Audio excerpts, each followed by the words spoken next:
Assalamualaikum warahmatullahi wabarakatuh. Salam sejahtera bagi kita semua. Yang terhormat Ibu Ajeng Aprilia SPME selaku dosen pengampu mata kuliah komunikasi dan presentasi. Perkenalkan, saya Adinda Zara Riztia Razen dengan NIM 2005520020. Pada kesempatan kali ini, saya akan mempresentasikan hasil review jurnal dari Dwi Femia Anggraini pada tahun 2023 dengan judul Pengaruh Profitabilitas, Solvabilitas, Ukuran Perusahaan dan Opini Audit terhadap Audit Delay pada perusahaan yang terdaftar di Bursa Efek Indonesia. Penelitian ini didasari dari keputusan Ketua Bapepam nomor KIP 346/PL/2011 Peraturan nomor XK2 mengenai suatu perusahaan go public harus mempublikasikan laporan keuangan auditannya secara tepat waktu. Namun faktanya masih banyak perusahaan go public yang lalai akan hal tersebut. Salah satunya adalah dari perusahaan LG45 yaitu PT Bank Rakyat Indonesia Tbk.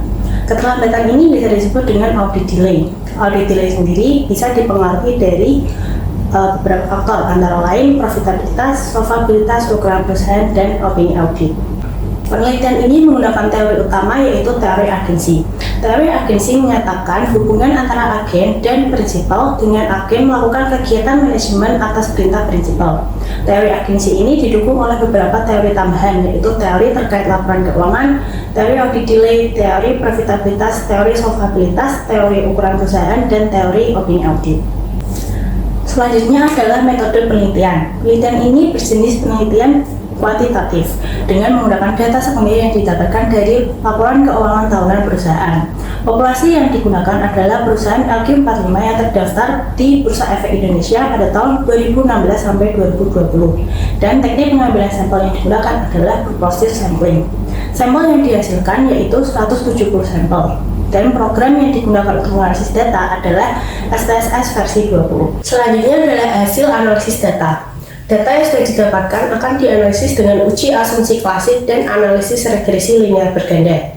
Dapat dilihat dari tabel di samping, uji normalitas yang didapatkan yaitu sebesar 0,67 yang mengartikan bahwa variabel yang digunakan ini sudah terbukti normal. Selanjutnya untuk nilai uji multikoliniaritas menandakan antar variabel tidak terjadi keadaan multikoliniaritas. Selanjutnya adalah nilai uji autokorelasi. Nilai uji autokorelasi ini dilihat dari nilai Durbin-Watson. Nilai yang dihasilkan yaitu 1,923 yang menandakan bahwa variabel tidak terjadi keadaan korelasi. Selanjutnya adalah uji heteroskedastisitas. Uji heteroskedastisitas ditandai dengan persebaran data secara merata. Dapat dilihat dari gambar di samping, persebaran data ini terlihat merata dan tidak ada mengumpul di satu titik. Selanjutnya adalah nilai Evito. Nilai Evito yang terjadi yaitu sebesar 27,578 dengan nilai signifikan 0,000 yang menandakan bahwa variabel independen ini secara simultan berpengaruh terhadap audit delay. Selanjutnya yaitu nilai R-square. Nilai R-square yang didapatkan yaitu sebesar 0,401 yang menandakan bahwa variabel profitabilitas, solvabilitas, ukuran perusahaan, dan opini audit mempengaruhi audit delay sebesar 0,401 atau 40%. Selanjutnya adalah hasil analisis regresi linear berganda. Dapat dilihat pada tabel, variabel profitabilitas, solvabilitas, dan opini audit berpengaruh secara negatif signifikan terhadap audit delay, sedangkan ukuran perusahaan tidak berpengaruh terhadap audit delay.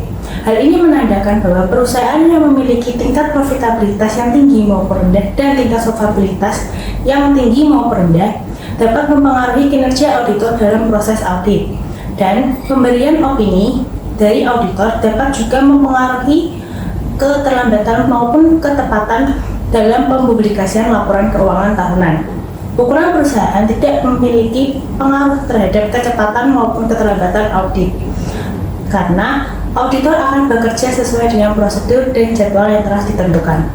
Dari hasil penelitian tersebut dapat ditarik kesimpulan bahwa variabel profitabilitas, solvabilitas, dan opini audit berpengaruh secara negatif signifikan terhadap audit delay, sedangkan ukuran perusahaan tidak berpengaruh terhadap audit delay. Keterbatasan yang terjadi dalam penelitian ini adalah satu, penelitian ini hanya menggunakan populasi berupa perusahaan LV45 yang terdaftar di BEI pada tahun 2016 sampai 2020 saja.